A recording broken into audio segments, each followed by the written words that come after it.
여러분, 오늘 본문은 너무나 잘 아는 말씀이죠. 우리가 매주 부르고 찬송가에 보면은 또 나오고 너무나 잘 알고, 어릴 때 교회 가면 제일 먼저 외웠던 것이 이 주기도문입니다. 이 주기도문에 대한 말씀인데요.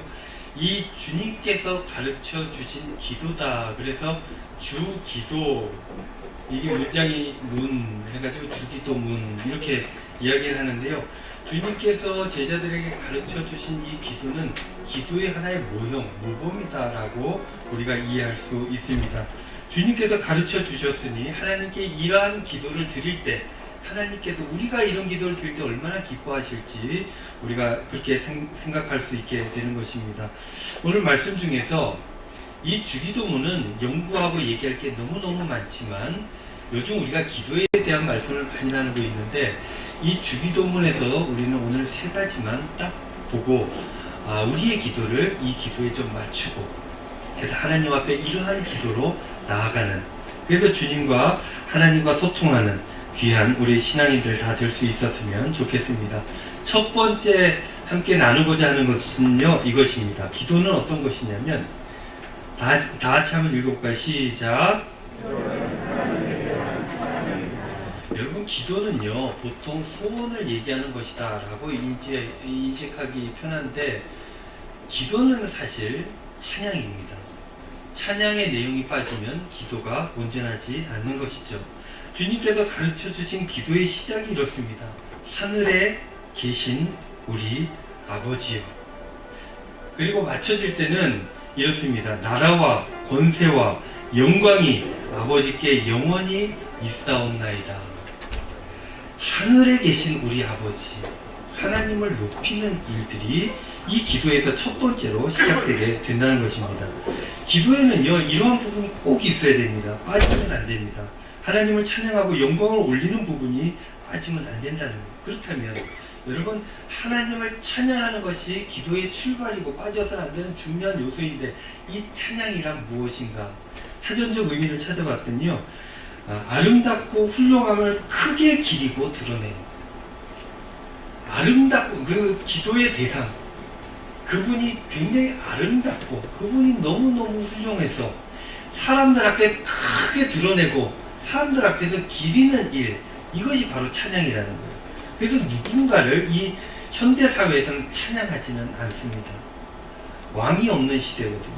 그래서 옛날에 왕들에게만 했던 일들이 이 찬양입니다. 하나님을 이렇게 찬양해야 한다는 거예요. 하나님을 찬양한다는 것이 무엇인가? 우리가 조금 더 깊이 생각해 보면요, 하나님께서, 이 찬양한다는 것은 하나님께서 하신 일들이 얼마나 대단한지 알기 때문에 하는 것입니다. 이걸 모르는 사람은 하나님을 찬양할 수가 없어요. 하나님께서 어마무시한 대단한 일들을 감당해 내시고 있기 때문에 그 일이 너무너무 대단해서 하나님을 찬양하는 것입니다. 또한 하나님께서 하시는 그 모든 일들이 얼마나 훌륭한 일인지 알기 때문에 찬양한다는 거예요. 그리고 그런 굉장히 대단하고 훌륭한 그 일들이 바로 나와 연관이 있다는 겁니다. 나에게 훌륭한 거예요. 나에게 대단한 겁니다. 이 세상 천지에 대단하신 거지만 그게 직접적으로 나하고 연관이 있다는 거예요. 그래서 이 찬양이라고 하는 것은 하나님이 얼마나 대단한지 알아야 할 수 있고, 그것이 나와 연결되어져 있기 때문에 찬양이 나오는 것입니다. 그래서 찬양은 굉장히 자연스러운 거예요. 억지로 하는 것이 아니라, 저렇게 대단하신 분이 나를 사랑하고 저렇게 대단하신 분이 희생하여서 나를 구원해 주셨으니 어찌 감사하지 않을 수 있겠습니까? 이 감사가 터져 나오는 것이 바로 찬양이라는 것입니다. 여러분들, 이런 찬양이 들어가야 됩니다. 이것은 하나님을 인정하는 기본 중에 기본인 신앙 행위입니다. 그래서 우리 기도할 때 하나님을 찬양하게 되는 것이죠. 절대 이 부분을 놓쳐서는 안 되는 거예요. 그런데 어떤 교회들은 보면요, 이런 찬양 부분들이 많이 빠져 있는 것들을 이렇게 보게 됩니다. 자신의 소원이 주를 이루는 거예요. 기도하면 내 얘기하는 겁니다. 내 얘기. 우리 교회 얘기. 하나님이 안 보이는 거예요. 하나님께 기도를 드리는데 하나님의 존재에 대한 인식은 없어지고 내 것만 보이는 겁니다. 내 일, 내 가정, 내 돈, 내 재산, 내 사업, 우리 교회 할 일, 이런 것들만 보이기 때문에 하나님이 안 보이기 때문에 이런 것들만 얘기하는 거예요. 그래서 이 찬양이 없는 기도는 반쪽짜리 기도입니다. 왜냐하면 너무 일방적이기 때문에. 기도는 소통이다, 이런 얘기들 많이 하잖아요. 하나님께 드리고 하나님의 말씀을 듣고 하는 것, 그 대상이 어떤 분인지 알아야 하는 것입니다. 그런데 많은 잘못된 기도들은 대상을 모르고 자기 얘기만 하는 겁니다. 하나님이 기도할 때 보이게 된다면 그분이 얼마나 위대한지, 그 일들이 나에게 얼마나 감사한 일인지 알 수 있게 되는 거예요. 하나님을 봐야 됩니다. 그러면 하나님을 찬양할 수밖에 없다는 것입니다. 사랑하는 성도 여러분, 기도하실 때 여러분들 내 문제만 보지 마시고 처음 해야 될 것은 하나님을 바라봐야 한다는 것입니다. 하나님께서 내게 주신 은혜를 먼저 바라봐야 한다는 겁니다. 그러면 그 은혜를 제대로 바라볼 수만 있다면 감사할 수 있게 되고 찬양하게 되는 것입니다. 이렇게 기도는 찬양으로 시작되어진다는 것, 여러분들 기억하시고 기도할 때 찬양하시는 여러분들 되시기를 우리 주님의 이름으로 축원드립니다. 두 번째, 이 주기도문에서 우리가 함께 알아야 될 것은 이것입니다. 두 번째, 시작. 기도는 하나님의 뜻을 이루는 것입니다. 예수님께서 가르쳐 주신 기도에는 찬양 다음에 이런 기도가 있죠. 마태복음 6장 10절 말씀. 나라가 임하시오며 뜻이 하늘에서 이루어진 것 같이 땅에서도 이루어지이다.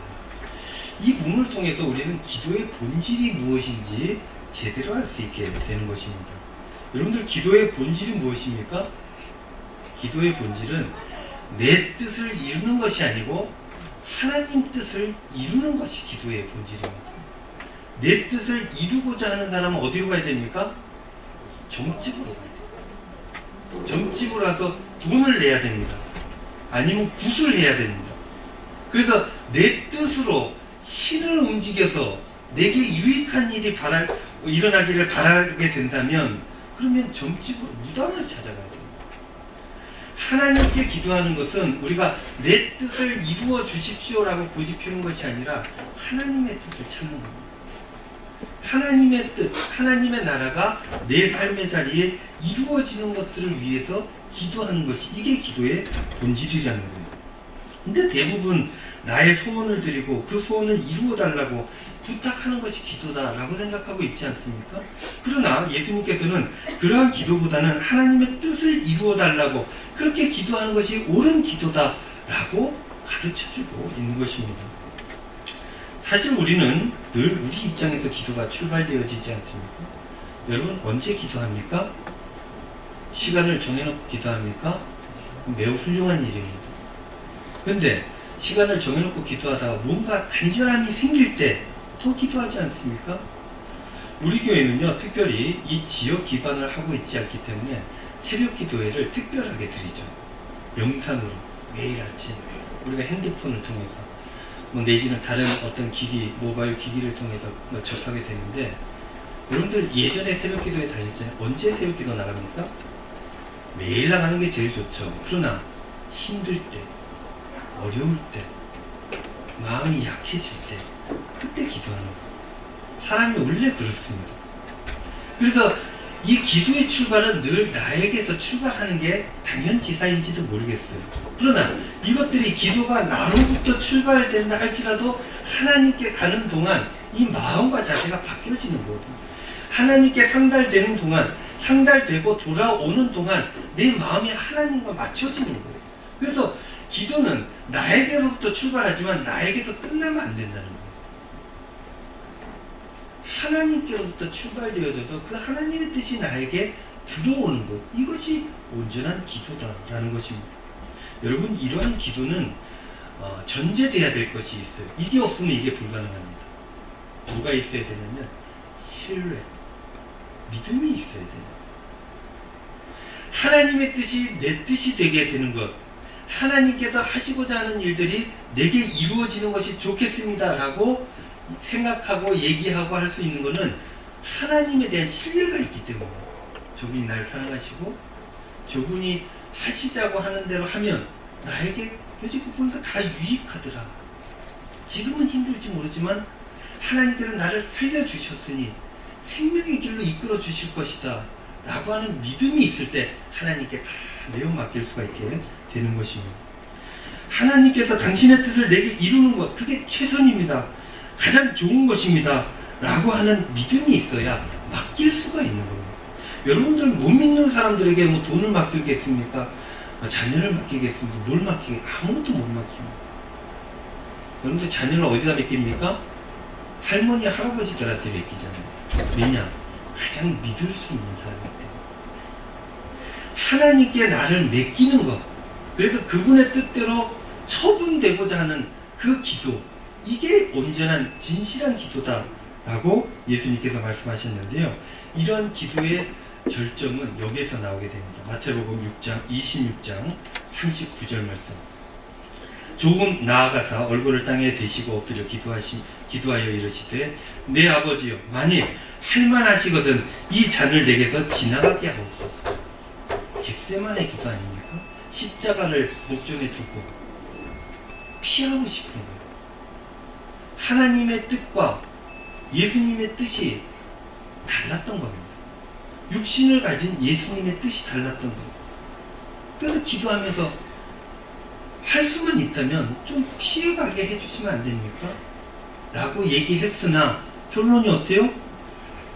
그러나 나의 원대로 마시옵고 아버지의 원대로 하옵소서. 이게 죽는 일이에요.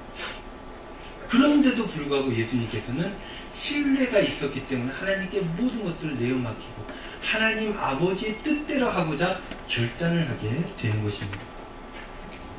그렇기 때문에 이 신뢰가 있었기 때문에 고난의 잔이라 할지라도 순종할 수가 있게 되었다는 것입니다. 사랑하는 성도 여러분, 이러한 믿음의 기도 우리가 배워야 할 것입니다. 내 뜻, 내가 원하는 것, 내 본능의 소욕, 이런 것들보다도 하나님의 뜻을 이루어 달라고, 그것이 내 뜻과 좀 다르다 할지라도 하나님 인도하시는 믿음을 달라고 이렇게 기도해야 되는 것입니다. 이게 하나님 나라를 이루는 길, 천국으로 나아가는 길이고, 이렇게 기도하고 이렇게 되어질 때 참된 신앙의 삶이 이루어진다는 믿음이 있어야 한다는 것입니다. 여러분들 이러한 하나님을 믿는 믿음으로 하나님께 내어 맡기고 순종하고 따라 나아가 끝내 승리하는 저와 여러분들 다 되시기를 우리 주님의 이름으로 축원드립니다. 세 번째는 이것입니다. 시작. 네, 이게 빠질 수가 없죠. 기도는 소원을 아뢰는 일이에요. 이게 빠질 수가 없습니다. 근데 이 간구라는 말을 찾아봤더니 국어 사전에 간절히 바랍니다. 간절히 바람. 종성 간자를 썼고요. 구할 구자를 썼습니다. 그러니까 간절히 무엇인가 구하는 게 간구죠. 예수님께서는 이 간구가 빠지면 안 되는데, 간구, 구하는 것, 무엇을 구해야 되는가, 이것을 또 소상히 알려주셨다는 것입니다. 첫 번째가 먹는 것을 구해라. 먹는 것이 무엇입니까? 우리는 먹는 걸 대단하게 여기지 않죠. 왜냐? 먹는 게 부족하지 않기 때문입니다. 풍요롭기 때문에 먹는 걸 구하지 않습니다. 그러나 이 기도가 우리에게 유효한 것은 생명에 관한 이야기이기 때문에 그렇다는 것입니다. 마태복음 6장 11절 말씀, 개역 개정은요, 오늘 우리에게 일용할 양식을 주시옵고, 표준세 번역은 오늘 우리에게 필요한 양식을 주시옵고, CEV 성경을 보면 Give us our food for today, 음식을 달라는 거예요. 우리에게 오늘 하루에 필요한 음식들. 여기서 여러분들 가장 중요한 단어가 무엇입니까? 물론 양식입니다. 먹어야 되는 거예요. 먹어야 사는 거기 때문에 그렇습니다. 근데 그 다음으로 중요한 게 무슨 단어입니까? 일용한, for today, 필요한, 이 단어예요. 생명은 먹어야 살아나는데, 그래서 이 생명 유지하는 게 굉장히 중요한 가치 아닙니까? 그래서 먹을 걸 강구하는 거예요. 근데 이 먹을 걸 강구할 때 어떻게 강구해야 되냐면, 정량을 강구하라는 거예요. 정량이 얼마인지 모르겠습니다만 이 생명이라고 하는 것은 이렇게 융통성이 좀 있어요. 많이 먹어도 감당하고 조금 먹어도 감당합니다. 그러나 많이 먹으면 탈이 나고 조금 먹어도 탈이 나는 것입니다. 적당히 먹어야 됩니다. 내게 필요한 것들을 적당하게 강구하는 이것이 필요하다는 것입니다. 욕심을 내서는 안 된다는 거예요. 욕심을 부리는 것, 하나님께서 기뻐하시는 기도가 아니라는 것입니다. 여러분들 욕심이 생기면요 제대로 볼 수가 없어요. 사회든 세상이든 사람이든 욕심이 딱 들어앉으면 뭔가 편견이 딱 끼이고 제대로 세상을 볼 수가 없게 되는 거예요. 그것을 이겨내야 온전한 기도가 된다라고 말씀하고 있는 것입니다. 적당한 것, 이게 제일 어렵습니다. 그래서 더욱더 우리는 하나님 앞에 나아가 기도해야 하는 것입니다. 두 번째 방법은 무엇입니까? 죄를 사해달라는 거예요. 12절 말씀, 우리가 우리에게 죄 지은 자를 사하여 준 것 같이 우리 죄를 사하여 주시옵고.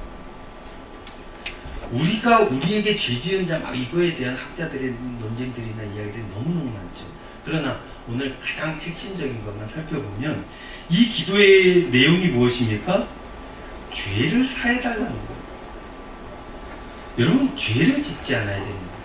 그러나 우리가 연약하잖아요. 죄를 짓게 됩니다. 그래서 이 기도가 빠지면 안 되는 거예요. 죄를 사하여 주십시오. 여러분들, 죄가 왜 우리를 힘들게 합니까? 죄 딱 짓고 나면 아무도 몰라도 내가 알아요. 이 죄책감이 나를 억누르게 됩니다. 그리고 내가 아는 이 죄책감으로 인하여서 다른 사람들이 알까봐 그때부터 불안감이 생깁니다. 여기에 쓰여지는 에너지들이 엄청납니다. 그리고 이걸 감추기 위해서 얼마나 부정확한 내지는 부자연스러운 행동들을 우리가 하게 됩니까? 거기에 쓰여지는 에너지와 돈이 엄청 많습니다. 그것을 안 해야 됩니다. 그래야 평안하고 복되게 살아갈 수 있게 되는 것입니다. 여러분, 죄를 지으면 그 무게에 따라서 평안이 깨집니다. 안정이 깨지고 끝내 죄 때문에 불행하게 되는 거예요. 그래서 예수님께서는 이 죄의 문제를 두고 용서를 구하면서 새로운 세상으로 나가야 된다, 그렇게 말씀하고 있는 것입니다. 교회마다 예배 순서가 조금씩 달라요. 그래서 그걸 다 살펴보면 이런 것들이 나오는데, 죄 용서하는 부분이 있어요. 우리도 2분간 나 같은 죄인 살리신 그거 하면서 우리가 2번 나올 때 기도하지 않습니까? 아무도 사람들이 못 듣게 혼자서 기도하지 않습니까? 그리고 성경 말씀으로 죄의 사함의 선포가 이루어지지 않습니까? 이거 굉장히 중요한 부분이라는 거예요. 왜냐하면 늘 죄를 지어요. 근데 왜 이걸 합니까? 이걸 해야지만 놓고 새로운 세상으로 나아갈 수 있기 때문입니다. 그걸 내 스스로 할 수 있으면 얼마나 좋습니까? 그게 신이죠. 그러나 못하잖아요. 그래서 하나님께 가지고 나아가는 것입니다. 그래서 우리는 죄의 문제를 가지고 힘들고 어려워하는 것이 아니라 이걸 가지고 주일날 나와서 교회 앞 하나님께 기도하면서 내려놓아야 되는 거예요. 하나님께 내어 맡겨야 되는 것입니다. 그러고 새로운 세상으로 나아가야 된다는 것입니다. 예수님께서는 그런 새로운 세상을 잃어버리고 살까봐 이러한 기도의 항목을 꼭 넣어서 제자들에게 가르쳐 주셨던 것입니다. 세 번째 간구는 무엇입니까? 다시 죄를 짓지 않게 해달라는 것입니다. 마태복음 6장 13절 말씀, 우리를 시험에 들게 하지 마시옵고 다만 악에서 구하시옵소서. 죄 용서를 위해서 기도했다면 앞으로 죄를 짓지 않아야 될 것 아니겠습니까? 애쓰며 살게 해달라고 기도하는 것, 자기 결단의 기도를 드리는 것입니다. 우리를 시험에 들게 하지 마시옵고, 여기서 나오는 시험이라는 단어, 이 헬라어를 찾아보면요, 페이라스모스라는 단어를 쓰고 있습니다. 이 단어는요, 두 가지 뜻이 있어요. 시험이라는 뜻이 있고 유혹이라고 하는 뜻이 있는데, 이것을 제대로 번역하려면 이 부분에 유혹이라는 단어를 써야 된다라고 학자들은 주장하고 있죠. 그래서 이렇게 기도한다고 봐야 됩니다. 하나님, 제가 다시는 죄의 유혹에 빠지지 않게 해주십시오. 자기가 뭘 잘못했는지 알잖아요. 그 유혹에 다시 빠지지 않도록 하나님께서 날 좀 도와주십시오. 죄의 유혹을 좀 이길 수 있게 해주십시오. 내 능력을 안 되니까 하나님 도와주십시오. 이것은 좀 바꿔 얘기하면 이제 하나님 내가 유혹에 빠지지 않도록 그렇게 애쓰며 살겠습니다 하는 결단으로 연결되어진다는 것입니다. 또한 이렇게 기도해야 되죠. 악에서 구하시옵소서. 악에서 구하시옵소서. 여기서 악이라고 하는 단어를 살펴봐야 되는데요. 두 가지 중 하나로 이 신약 성경에서는 이 악을 쓰고 있습니다. 첫 번째는 포네로스라고 하는 단어고 하나는 카코스라고 하는 단어를 쓰고 있는데요. 이 두 가지가 비슷하지만 조금 달라요. 그래서 첫 번째 포네로스라고 하는 단어는 나쁜 상태에 있는 것을 이야기합니다.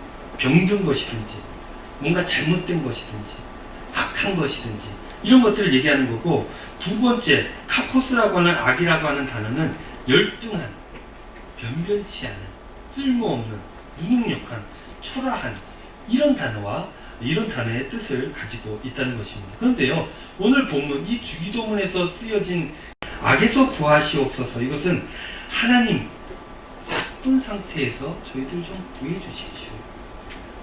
나약함에서 구해 주십시오. 병들어 있는 내 몸, 이 상황, 이 어려움들 속에서 하나님 구해 주십시오. 이렇게 간구하며 기도하는 것입니다. 여러분, 이러한 간구들이 들어가야 기도가 또한 온전하게 되어지는 것입니다. 여러분, 주님께서 가르쳐 주신 기도가 크게 세 가지. 첫 번째, 찬양. 두 번째, 하나님 나라를 위한. 세 번째, 온전함을 위한 간구. 이 세 가지가 들어가야 한다는 것입니다. 여러분, 어떻습니까? 여러분들의 기도는 어떻습니까? 이 주기도문, 우리는 그냥 외웠지만 이 주기도문의 형식을 보면서 우리의 기도를 바꾸어야 할 것입니다. 주님께서 가르쳐 주신 기도대로 우리의 마음을 수정해야 될 것입니다. 그리고 우리의 기도가 하나님께 합당해질 수 있도록 우리의 시선이 바뀌어져야 될 것입니다. 기독교인들이 굉장히 대단한 이유는 자기를 넘어서기 때문에 대단한 거예요. 자기에게만 파묻혀 있으면 그 아무것도 들리지도 보이지도 앞으로 나아갈 수도 없게 되는 것이죠. 그런데 하나님이라고 하는 분을 바라보게 되면, 하나님의 시선을 통해서 나를 다시 바라보게 되면 그때부터 세상이 새롭게 해석되어진다는 것입니다. 그렇게 하나님께 나아갈 수 있게 된다면 온전한 기도가 될 것이고, 그러한 기도를 드리게 된다면 우리는 하나님 앞에 참된 신앙인으로서, 하나님의 아들, 딸로서 주신, 준비되어진 모든 축복을 누리며 살아가는 복된 삶이 이어지게 될 줄로 믿습니다. 여러분, 한 주간 기도하며 신앙생활 하실 때 이렇게 기도하셔서 주님 만나 뵈시고 주님으로 인하여서 승리하신 저와 여러분들 다 되시기를 우리 주님의 이름으로 축원드립니다. 기도하겠습니다. 은혜로우신 아버지 하나님, 고맙고 감사합니다. 주님께서 가르쳐 주신 기도를 우리가 함께 살펴보았습니다. 주님을 바라보게 하여 주시옵소서. 주님을 바라보고 찬양하며 감사하며 그렇게 하나님 앞에 나아갈 수 있게 하여 주시옵소서. 뿐만 아니라 내게 힘들고 어려운 일들 많이 있지만 내 삶에 매몰되는 것이 아니라 하나님 나라를 위해서 살아갈 수 있도록 인도하여 주시옵소서. 우리는 선교사로서의 사명을 받은 사람들 아닙니까? 그것이 제 1순위가 되어서 우리의 삶을 다 정리하고 하나님 앞에 영광 돌릴 수 있도록 축복하여 주시옵소서.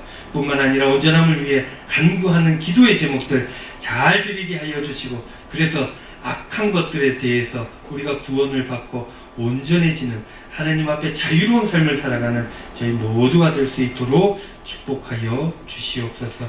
기도가 필요한 이 시점에 우리가 온전히 기도하여 하나님 이끌어 주시는 길로 한 걸음 한 걸음 나아가 끝내 승리하는 우리 영광교회 될 수 있도록 축복하여 주시옵소서. 감사드리며 예수님 이름으로 기도하옵나이다. 아멘.